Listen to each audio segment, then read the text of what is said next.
तो चलिए students, 9th class का अगला वीडियो स्टार्ट करते हैं अपन। ये हमारे पास सेकंड वीडियो है। ये चैप्टर आज कंप्लीट हो जाएगा 9th का। देखिए, आपको मैं बहुत शॉर्ट तरीके से लिख के समझाने की कोशिश कर रहा हूँ, लेकिन आप लोग ऐसा नहीं करें कि मतलब जैसा मैंने लिखा है वैसा का वैसा चेक देंगे। ठीक है, करके आपसे हम्बल रिक्वेस्ट है, पहले आप बुक लीजिए, बुक से स्कूल में बुक आ गई है, वहां से बुक परचेज करिए और डिटेल में चैप्टर पढ़ने के बाद में आपको उसका क्वेश्चन आंसर्स करेंगे। ठीक है, अगर आप वहां से बुक नहीं लाए हैं तो प्ले स्टोर से चैप्टर डाउनलोड करें और वहां से पढ़ने के बाद ही आगे जो है ये लिख के और क्वेश्चन आंसर्स करें।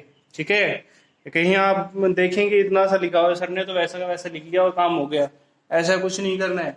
ये सिर्फ तरीका है समझाने का मेरा। ठीक है, और बाद में आपको अगर कोई दिक्कत होगी तो आप लोग मुझे फोन करके पूछ सकते हैं। तो बात कर रहे हैं अपन किसकी। अपन अभी तक जो है बहुत सारी चीजों के बारे में पढ़े थे। तो लास्ट हमारा पॉइंट था कि स्टेट्स ऑफ मैटर। तो स्टेट्स ऑफ मैटर में हमने क्या किया था, हमारे पास जो है एक टॉपिक आया था लास्ट, वो क्या था, मतलब सॉलिड, लिक्विड एंड गैस। ये तीन जो है स्टेट्स ऑफ मैटर में कंसीडर किए गए थे। तो बात कर रहे हैं यहाँ, देखिए आगे चलते हैं। Can matter change the it's state? Yes, of course हम कह सकते हैं कि मैटर है वो अपना स्टेट चेंज करती है। बेसिकली हम कह सकते हैं कि हमारे पास मान लो सॉलिड स्टेट है, अगर हम उसको हीट देंगे तो वो लिक्विड स्टेट में चेंज हो जाएगी। अगर फिर भी कंटिन्यू और हीट देंगे तो वो किस में चेंज हो जाएगी, गैसेस स्टेट में चेंज हो जाएगी।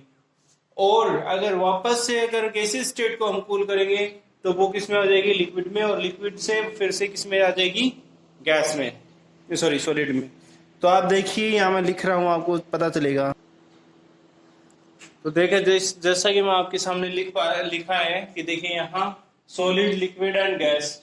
अगर सॉलिड को हीट किया तो लिक्विड में चेंज हो जाएगा, लिक्विड को हीट किया तो गैस में चेंज हो जाएगा, गैस को कूल किया तो लिक्विड में चेंज हो गया, लिक्विड को फिर से कूल किया तो सॉलिड में चेंज हो गया। तो ये हमारे पास सिर्फ होता है किसमें, वाटर की केस में, कि वाटर में जब गैस बर्फ बनी हुई है, बर्फ को हम गर्म करते हैं तो वो क्या हो जाएगी, लिक्विड में बन जाएगी। लिक्विड को फिर से गर्म करते हैं तो वो वाटर वेपर में चेंज हो जाएगा, और उस वाटर वेपर को वापस से कूल करते हैं तो किस में हो जाएगा, लिक्विड में, और लिक्विड को फिर से कूल करेंगे तो सॉलिड में। ये तो हमारे पास हो गया चेंज ऑफ इट्स स्टेट्स। ठीक है, टेम्परेचर का फर्क पड़ता है। देखिए जैसा कि पहले के effects of change of temperature लिखा आपके सामने, effects of change of temperature, इसका मतलब यही है हमारे पास कि अगर हम टेम्परेचर को चेंज करेंगे तो उसकी स्टेट चेंज होगी या नहीं होगी, बिल्कुल होगी। अगर टेम्परेचर चेंज करेंगे तो स्टेट भी बिल्कुल चेंज होगी। जैसा कि आप देख पा रहे हैं कि मैंने यहाँ एक एग्जांपल के थ्रू आपको समझाया है। एक चीज ऐसी भी होती है जो क्या है, इस स्टेट को फॉलो नहीं करती है। इसको क्या करेंगे, अगर सॉलिड को हीट करेंगे तो डायरेक्टली वो किस में चेंज हो जाएगा, गैस में, और गैस को वापस से डायरेक्ट कूल करेंगे तो किस में चेंज हो जाएगा, सॉलिड में। उसे हम क्या कहते हैं, सब्लिमेशन कहते हैं। क्या, सब्लिमेशन।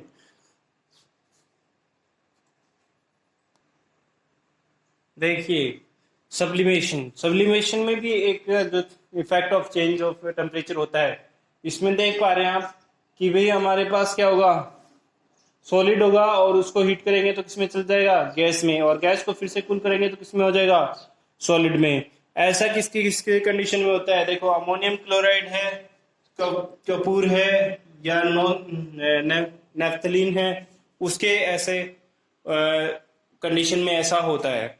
ठीक है, ये बेसिकली किस किस में होगा बता दूं आपको। ऐसे सब्सटेंस जो क्या है, इस प्रोसेस का डेफिनेशन बता रहा हूं सब्लिमेशन की। Those substance which is directly changed to solid to gas without passing in liquid state is known as the sublimation. फिर से सुन लीजिए, those substances which are directly changed into solid to liquid solid to gas without passing any liquid phase or vapors is known as the sublimation. तो ये हमारे पास अभी हमने पढ़ा है, वो है हमारे पास किसका है, effect of a change of temperature. अगर आगे बात करते हैं, हमारे पास आता है effect of a change in pressure. तो देखो, अगर प्रेशर की बात करते हैं तो हम अगर मान लो तीन हमारे पास जो है पिस्टन्स हैं और हमने उसमें जो है चीजें ली। अगर बात करूं मैं आपको तो देख लेते हैं। यहाँ मान लो यहाँ मैंने क्या किया, एक कंटेनर यहाँ ले लिया।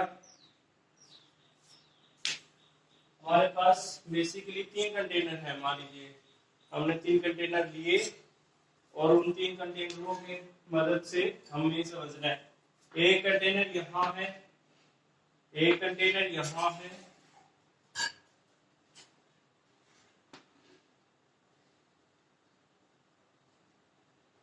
ठीक है, और एक कंटेनर यहाँ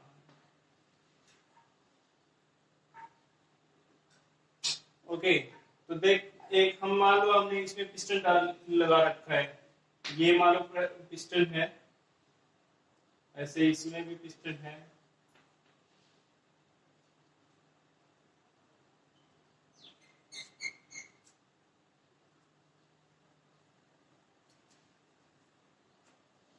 ओके, और इसमें भी ये पिस्टन है।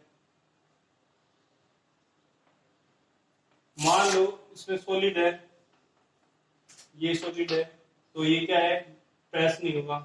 ये लिक्विड है, इसकी थोड़ी पार्टिकल फ्री है, और ये गैस है,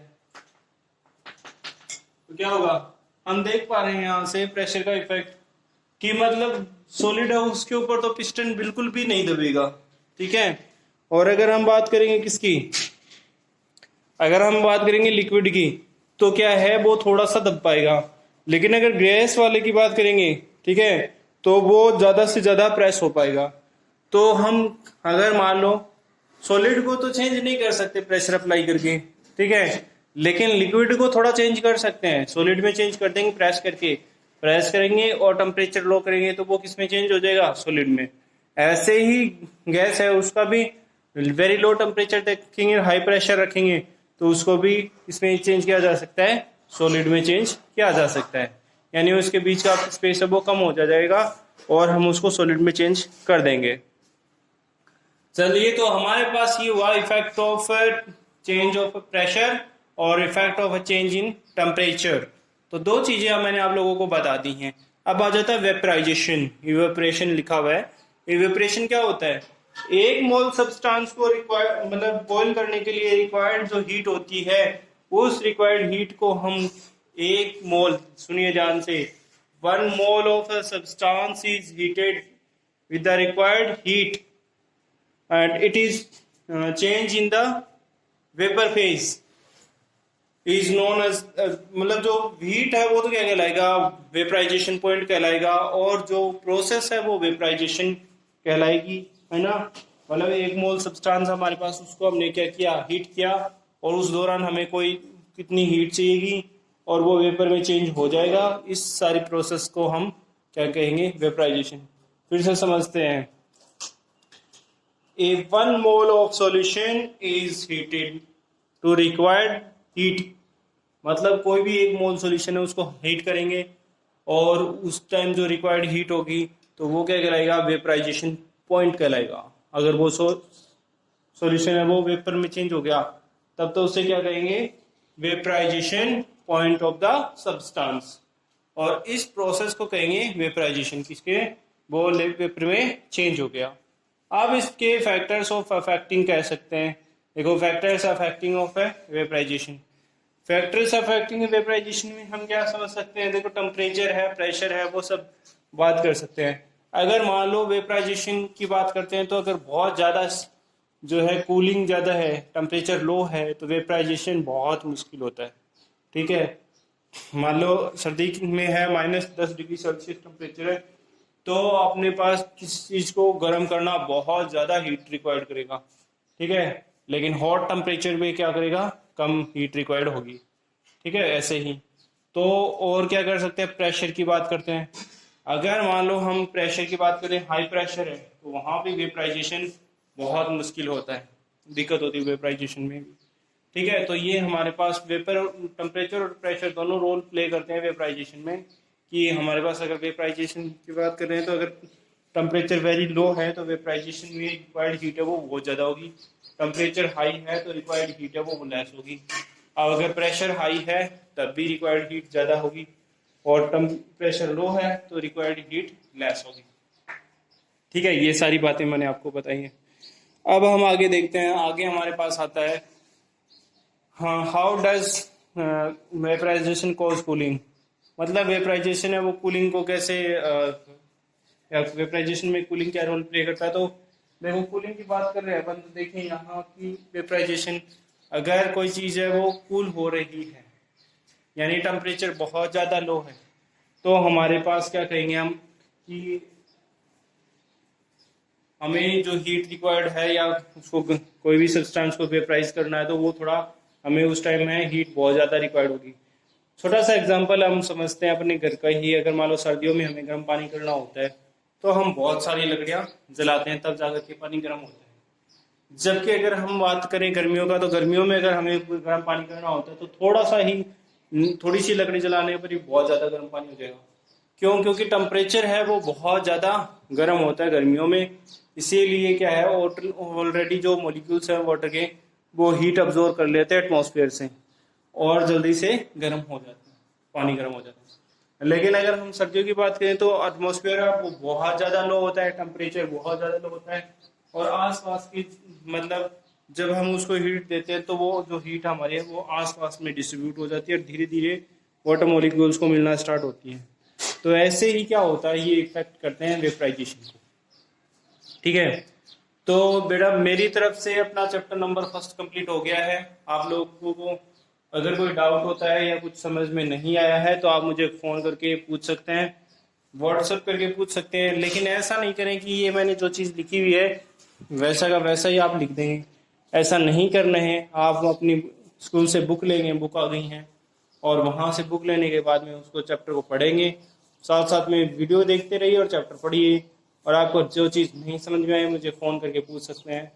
ठीक है, और क्वेश्चन आंसर्स बुक में है, जब आप चैप्टर पढ़ेंगे तो आपको क्वेश्चन आंसर्स भी मिल जाएंगे और आपको क्वेश्चन आंसर्स भी करने हैं। Okay, have a nice day everyone and good luck.